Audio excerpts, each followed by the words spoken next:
Bum bum bum bum bum bum bum bum bum bum bum bum.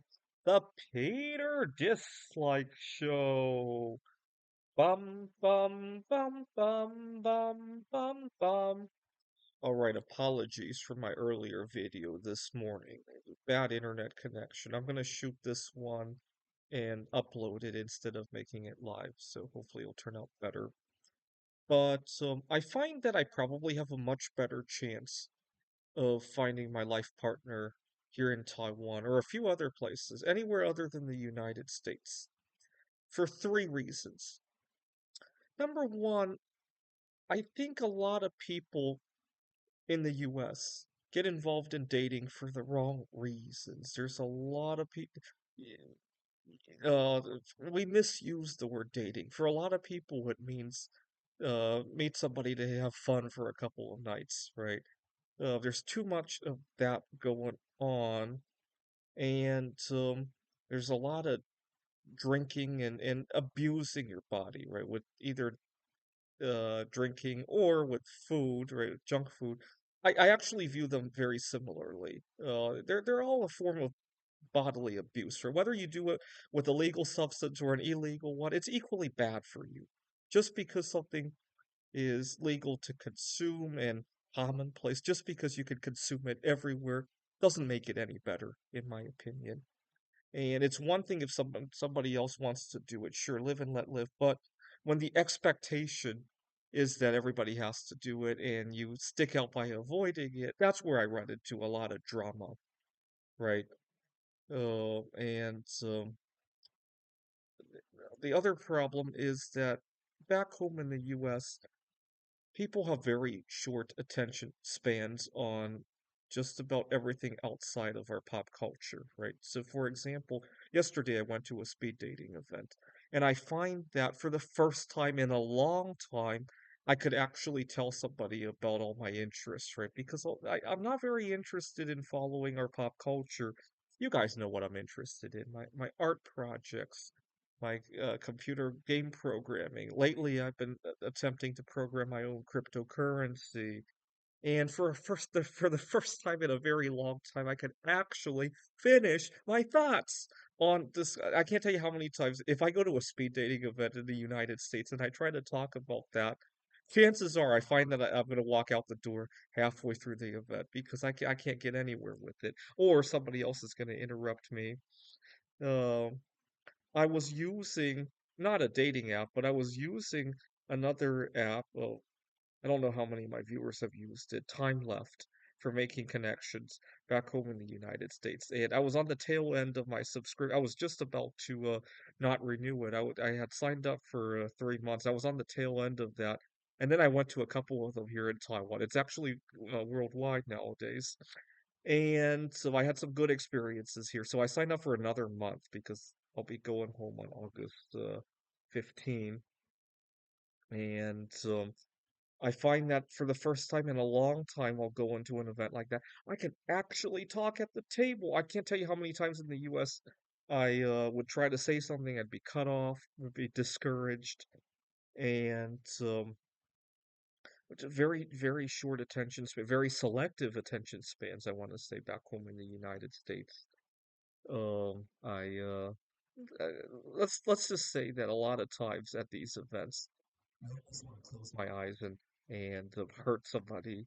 Imagine myself hurting somebody who was interrupting me, and so group events are always tricky for me because usually somebody there who's very extroverted and has very popular subjects to talk about will hijack conversations away from me. And one time, I swear, one time I was at an event like that, and I closed my eyes and I imagined myself beating up the guy who was trying to hijack the conversation from me. I haven't found myself doing that here in Taiwan. Usually, if I find myself doing that here in Taiwan, it's usually with another American tourist who has also drank the Kool-Aid. Actually, strike that. Drank the Russian spy tea, right? Not just cyanide anymore, but polonium-210, right? And so somebody who has already drank the Russian spy tea, and even though they might be Asian in race, they've become American in terms of culture, right? And so I'm gonna have to think hard about my strategy. In just 4 weeks here in Taiwan, I've made more friends than I did in 4 years back home in Phoenix, Arizona. Now the problem is that obviously I got to go home and work. I've already signed a contract to teach this fall. I don't know if I'll actually keep the connections that I've made here in Taiwan. The other place that I may think of traveling to network with people, I love Mary Curry, and maybe I'll go to her home country to network with some of her distant cousins, both of her home countries, actually, her childhood home and the home where she became famous. I like both of those. We had tourists from both of those regions here in Taiwan. Obviously, the country where she became famous is a little bit more expensive for me to travel to, right? Her childhood home is a lot cheaper for me to travel to, and I network a lot better with those people anyway.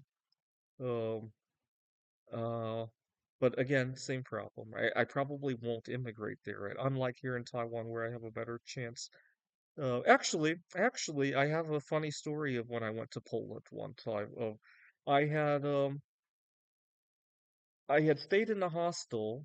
This was before the pandemic when things used to be open 24 hours more often.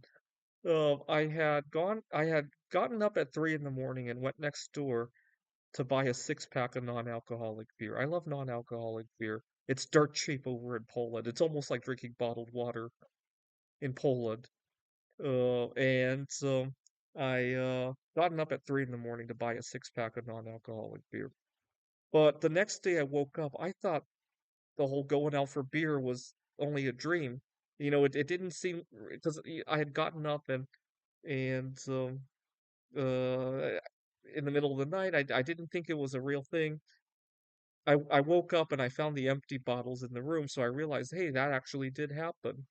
Now in the dream, I was interacting with the cashier at the store, and I wanted to find her again. I went back to the store. I couldn't find her, and the next 2 days later, I had to go home, and I was like, "Oh man, I didn't get to find her." And I was so upset. The whole trip back home, that's all I could think about. And the next year after that, that's all I could think about. Well, the following year, I had another conference in Amsterdam, and so I took another train back to Poland and I as soon as I arrived in Poland, that's all I could think about. I made a beeline to the store, and sure enough, I found her. And I asked her if she remembered me, and she actually did. And the reason she remembered me was really funny. I had gone out at 3 in the morning to buy non-alcoholic beer. She thought that I used to have a drinking problem, and I had switched to non-alcoholic beer, and I was just emulating my old habit of going out in the middle of the night for beer.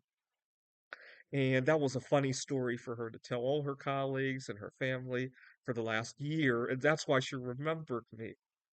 And so, unfortunately, I struck a conversation with her, but unfortunately, within a couple sentences of the conversation, she had said something and referenced her husband, what her husband did for a living or something like that, or she and her husband had done whatever. And my heart just really sank when she said the word husband. But then I realized that I got a girl who was already taken to remember me for 1 year. And if I could do that, maybe I could meet somebody else there, right? So it was all good. Unfortunately, I very seldom have those kinds of connections back home in the US. People forget me back home in the US overnight. In fact, I used to have anger management problems, and so I would get kicked out of various places, banned from trespass from various places, and usually within a month I could sneak right back in because people would forget about me, right? So it kind of worked to my benefit too. All right, I do very well networking and even dating when I travel, but unfortunately, I gotta go home, right? So it's kind of a double-edged sword, right? I'll have to think about what to do in the future. Maybe I just have to move somewhere else, right? This is the Peter Dislike Show. Bum bum bum bum bum bum bum bum bum bum bum bum.